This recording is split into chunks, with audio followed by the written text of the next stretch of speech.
All right, let's talk about money. Ever feel like it's just completely overwhelming? Yeah, you are definitely not alone. So, in the next few minutes, we're going to break down exactly how you can take control of your financial life step by step. We're talking about moving from that constant state of stress to a place of real, genuine strength. Ready? Let's dive in. This is really the big question, isn't it?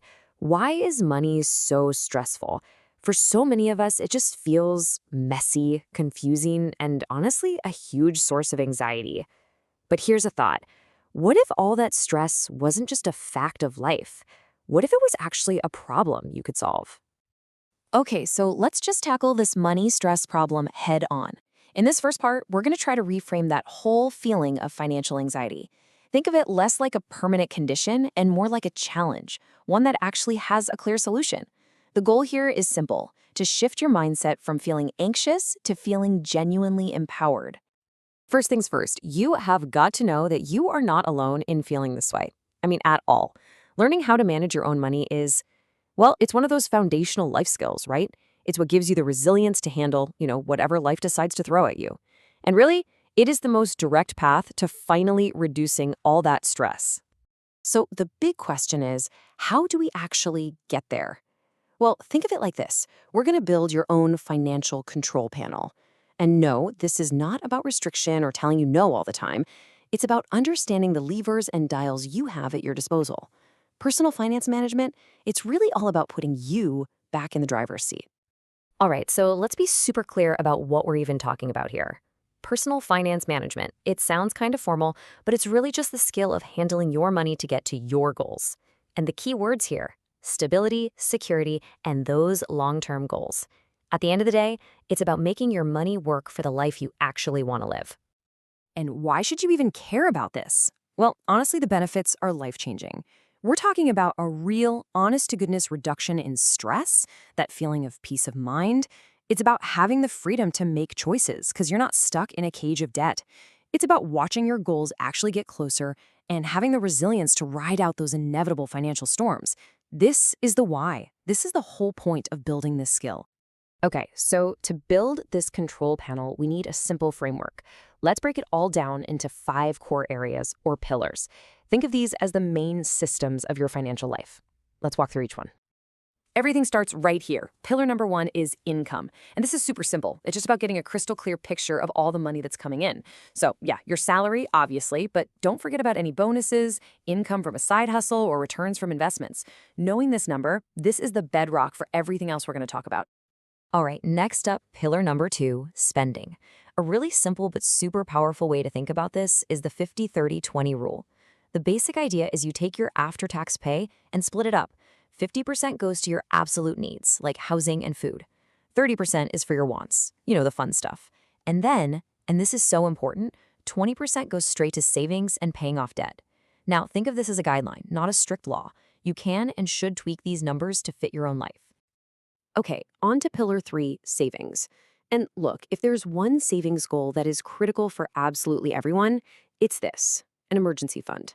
This is not your vacation fund. It's the buffer that stands between you and a financial disaster. The general rule of thumb is to have 3 to 6 months worth of your essential living expenses saved up. This is your financial safety net, pure and simple.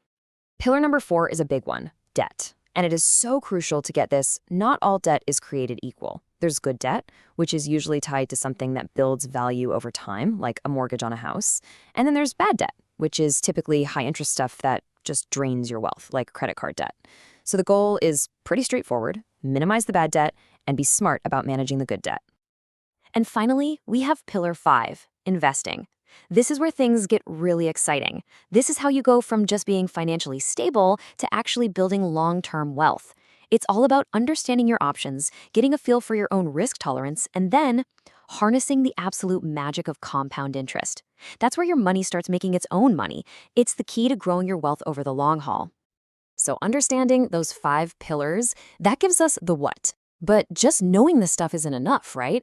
Now we need the how. So this next part is all about turning that knowledge into real, concrete action.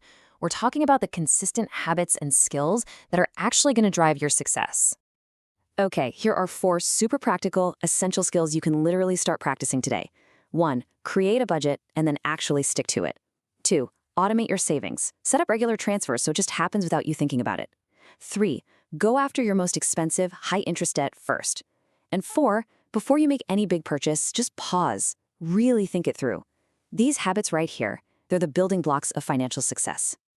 And look at this. It shows you that you don't have to become some kind of financial wizard overnight. It's a journey. You can start as a beginner, just tracking what you spend. Then you level up to intermediate by building that emergency fund. See? Financial mastery isn't a single destination. It's a path with really clear milestones you can hit along the way. All right, as we start to wrap this up, let's circle back to the real goal. Why are we doing all this? Why bother building these habits and learning these skills? Because, and this is the most important part, it's not just about numbers on a spreadsheet. It's about building a pathway to real, genuine freedom. You know, this quote really says it all perfectly. Mastering this competency is a lifelong process that leads to financial independence and peace of mind. I mean, financial independence and peace of mind, that's it. That is the ultimate reward for all this effort. So where do you even begin? Listen, you don't have to do everything all at once. The real secret is to just start small. Seriously, pick one thing. Automate a tiny $5 transfer to your savings. Just track your spending for a single week. The real power comes from being consistent over time and, of course, being willing to adjust your plan as your life changes, because it will.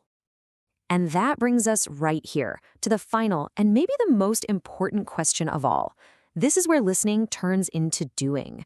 After everything we've just talked about, what is the one small, totally achievable change that you're going to make today to start on your own journey to mastering your money?